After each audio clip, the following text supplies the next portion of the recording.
Tant qu'il y aura des arbres. Une série d'histoires d'arbres racontées par des humains pour qui les arbres comptent.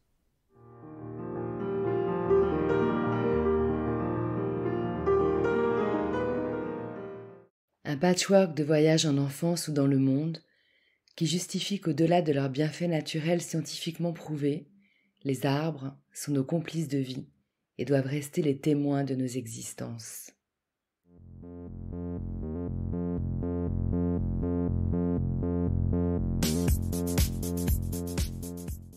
Je suis Nat Gross, fondatrice de Ma Pause Nature.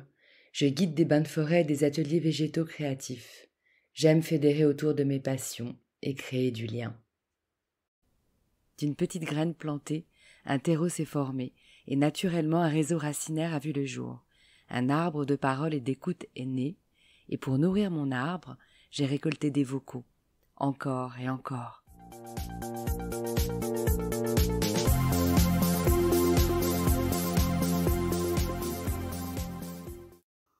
Tant qu'il y aura des arbres, et tant que nous planterons des arbres, nous serons vivants. Je m'appelle Yuen, je suis née en Belgique, de parents vietnamiens. Je vis actuellement à Bergerac, en Dordogne, et je suis paysanne-cueilleuse. Yuen est la partie féminine du tandem vigneron-vigneronne de Born to be Wild, qui propose des produits issus d'une agriculture 100% bio, inspirée de la permaculture, où les interventions humaines sur les cultures sont limitées. Ancienne conseillère juridique spécialisée sur les questions de biodiversité et de protection de la nature à Bruxelles, elle se définit aujourd'hui comme paysanne, cultivatrice, cueilleuse et fermenteuse. Et elle est aussi une porte-parole engagée pour le vivant et pour les femmes qui n'hésitent pas à se confier ou donner son avis sur Instagram. Ça m'épate ce genre de reconversion aussi pointue. J'avais envie d'avoir son témoignage et aussi parce que dans leur vignoble de Combriac, en plein cœur du Périgord pourpre près de Bordeaux, leur projet de vitiforesterie, ou vignes mariées aux arbres, est bien plus que juste planter des arbres avec des vignes. Ils créent une vraie forêt, faune incluse. Le couple propose aussi des ateliers de cueillette et cuisine bucolique, des déjeuners sauvages à l'ombre d'un grand chêne, avec twist asiatique dû aux racines vietnamiennes du Hène, accompagnés des bons vins de Florent. Florent et moi nous sommes installés à Combriac en Dordogne en 2018. Auparavant, j'étais juriste en droit de l'environnement et Florent, lui, était vigneron sur d'autres structures en France et en Italie. En fait, en 2018, on décide de venir à Combriac, qui est le vignoble qui appartenait au père de Florent, pour mettre en cohérence nos convictions écologiques avec notre vie professionnelle, créer un espace de vie qui soit à notre image, pour donner beaucoup plus d'accent à la nature, à la biodiversité, et dans un cadre qui nous permettrait d'élever nos enfants de manière plus sereine. Donc on s'installe en 2018 avec l'idée de redynamiser totalement le vignoble qui était conduite dans une agriculture conventionnelle et aussi qui est à l'image de beaucoup de vignobles en France menés en monoculture. Donc l'idée c'était de ramener de la biodiversité aux abords des vignes, mais également au sein même des rangs de vignes. On a de la chance, c'est que l'ensemble du domaine était déjà naturellement encerclé par une couronne d'arbres, essentiellement des chênaies et aussi un bosquet d'acacias dont on continue de tirer nos piquets de vigne. Donc pour ça, on a énormément de chance le vignoble est constitué d'un seul îlot, d'un seul tenant, sans route traversante, donc ce qui permet de ne pas entraver ou fragmenter les écosystèmes naturels et le déplacement de la faune sauvage. Et on a voulu renforcer aussi cette biodiversité qui était déjà existante en créant des corridors écologiques aux abords des vignes. Donc en février 2021, on a planté 865 arbres et arbustes en haies champêtres. Donc ça devait...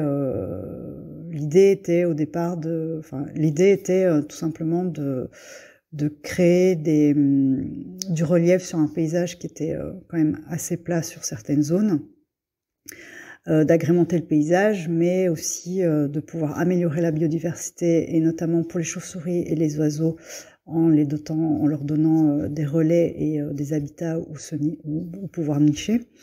Ça permettait aussi de favoriser la faune auxiliaire, les pollinisateurs, stimuler la vie du sol, augmenter le taux de matières organiques, stocker le carbone, préserver la qualité de l'eau, limiter l'érosion du sol. Donc voilà, donc énormément d'avantages écosystémiques qui pouvaient être retirés de cette simple action qui était de planter en fait des haies champêtres. Donc on a planté au total 800 mètres linéaires de haies champêtres. À côté de ça, on a planté également énormément de fruitiers, donc quelques 350 arbres fruitiers qui viennent tous du Conservatoire régional d'Aquitaine pour préserver la biodiversité, enfin la diversité variétale des essences de la région, et quelques 306 petits fruits qui ont été plantés à proximité. On laisse grandir naturellement aussi dans les rangs de vignes tous les sujets spontanés qui apparaissent. Donc on a vraiment à cœur maintenant de voir des arbres surgir de part et d'autre au milieu des rangs de vignes. Et surtout notre plus gros projet, le projet le plus fou qu'on ait eu avec des arbres, donc un projet en vitiforesterie vraiment, ça a été de marier des pieds de vigne à des arbres. Donc c'est une pratique qui était pratiquée c'était une pratique qui se faisait au temps des Romains, des Étrusques et des Romains, qui consistait en fait à utiliser un arbre comme tuteur pour chaque pied de vigne, ce qui faisait que la vigne, qui est une liane au départ, se servait de cet arbre tuteur pour grimper dessus. Donc c'est ce que nous avons répliqué sur une surface d'un hectare, un peu plus d'un hectare, et on a planté 3700 arbres, et donc 3700 pieds de vigne. Donc chaque pied de vigne, à terme, grandira sur cet arbre. Donc il y a une 35 essences différentes d'arbres non fruitières, plutôt champêtres et forestières qui ont été plantées.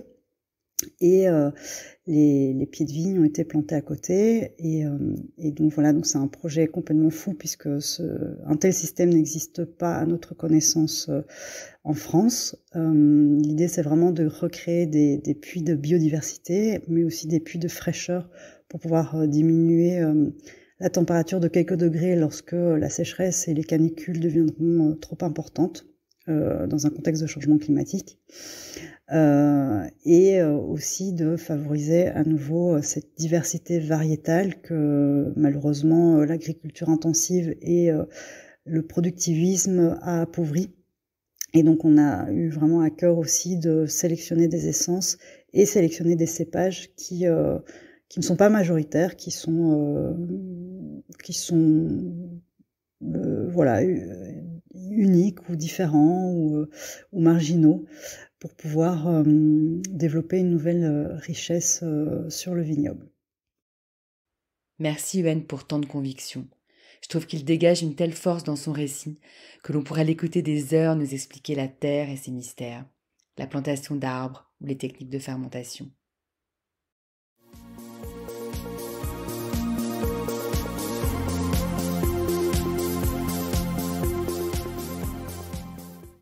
Cet arbre social continuera sa croissance tant qu'il y aura des messages pour l'enrichir et le faire vivre.